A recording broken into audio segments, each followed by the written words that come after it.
I am not Trayvon Martin. I am not Troy Davis.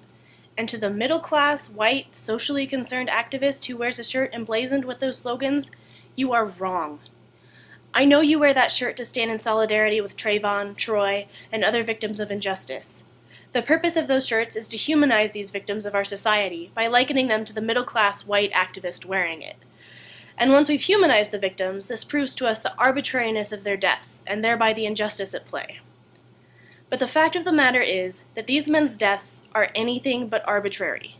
The fact that the real Troy Davis and Trayvon Martin and countless other victims of oppression are buried under 6 feet of cold dirt while we middle-class white activists are alive, marching, and wearing their names is an indication that our societal system is working exactly as it's intended.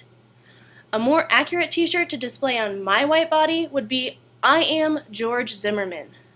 Zimmerman and I were indoctrinated in the same American discourse where we learned that the other, particularly black men like Trayvon and Troy, were less human and were to be feared. Society taught me that as a little white girl, I must preserve my purity and goodness, and that the presence of young single males threatened that. Society taught me that being in the presence of a black man compounds that threat exponentially. I have been taught that male, black bodies are an immediate threat to my safety and the well-being of society as a whole, and Zimmerman was taught the same damn thing. We're all taught it. I look at George Zimmerman and think, there but for the grace of God go I.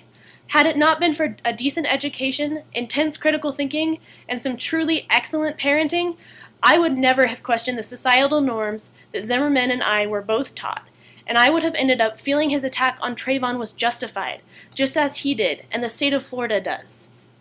If we are to effect real change in the wake of Trayvon's murder, we have to realize this. Realizing that you more closely resemble a homicidal, oppressive force than a helpless victim is a really uncomfortable thing to do. I know. But wanting to identify with the victim is weak and immature when it is not an accurate representation of reality.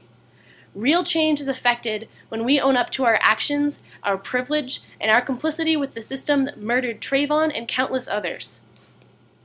Us privileged activists have to realize just how easy it is to be Zimmerman and work to change this.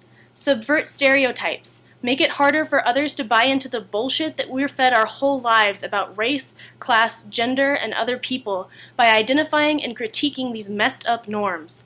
Force adults to confront these norms, and raise children without indoctrinating them with the same old bullshit.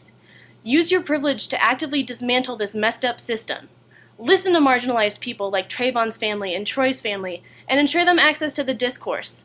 Listen to them, stand in solidarity with them, but do not, I repeat, do not claim to be them.